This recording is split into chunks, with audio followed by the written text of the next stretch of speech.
कहानी का शीर्षक है बड़े दिल वाले। गीता आज कुछ नाराज सी थी। 65 नंबर में नए आए भैया भाभी के बेटे का 5वां जन्मदिन है और शाम में बहुत सारे मेहमान आएंगे, इसलिए उसे भी जाना है।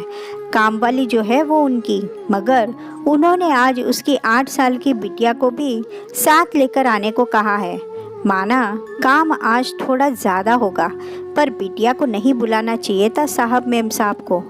और आज उसकी बिटिया का भी तो जन्मदिन है, पर मना नहीं कर सकती गीता। नया काम पकड़ा था यहाँ उसने। चलो, मेहमानों को पानी या छोटा मोटा काम तो कर ही सकती है उसकी बेटी। वैसे भी हम गरीबों को अपने मन को मारना बचपन से आना चाहिए, तभी हम जी सकते हैं। यही सोचते बिटिया को लेकर गीता नए साहब मेम साहब के यहाँ निकल गई। माँ, आज तूने वो आटे वाला हलवा भी नहीं बनाया। बेटी की बात सुनकर गीता के दिल की तकलीफ बढ़ गई। कुछ भी तो मांगती नहीं है ये मुझसे, मुझे हलवा बनाकर आना चाहिए था। आज साहब के घर भी पार्टी है ना, कुछ अच्छा खाने को मिलेगा ही, और नहीं मिला तो आकर बना दूंगी, गीता ने बेटी को दिलासा देते हुए कहा। साहब का घर आ चुका था। पूरा घर सजा हुआ है, बहुत सारे बच्चे और मेहमान हैं। माफ़ करना मेम साहब, थोड़ा लेट हो गई मैं। मुझे और बिटिया को काम बता दीजिए। गीता ने बेटी की तरफ देख अनमने मन से पूछा। मैंने आज काम करने के लिए नहीं बुलाया तुम्हें गीता।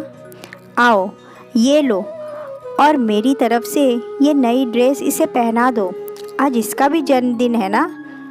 जी, पर आपको कैसे मालूम? गीता और उसकी बेटी ने नई मेम साहब को हैरत अंगेज नज़रों से देखा। तुम जब इसका फॉर्म मुझसे भरवा रही थी तो मैंने देख लिया था, तो मैंने इन्हें बताया।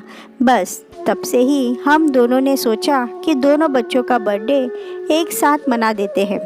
वहाँ उधर देखो, 2 केक भी है।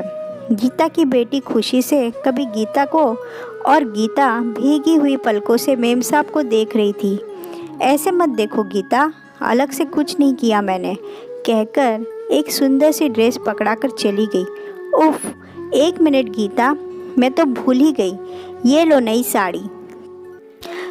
तुम भी तो तैयार हो जाओ, बेटी के बर्थडे पर माँ को भी तैयार होना होता है, कहकर एक नई साड़ी गीता के हाथों में पकड़ा उसे दूसरे कमरे में तैयार होने को ले गई। गीता सोच रही थी, मेम साहब को लगता है उन्होंने अलग से कुछ नहीं किया, पर उसे पता है गरीबों के साथ इतना अलग करने की कोई सोचता भी नहीं है। ऐसा तो बस बड़े दिल वाले लोग ही कर सकते हैं। और फिर दोनों बच्चों ने सचमुच एक साथ मिलकर काटा खुशियों भरा केक।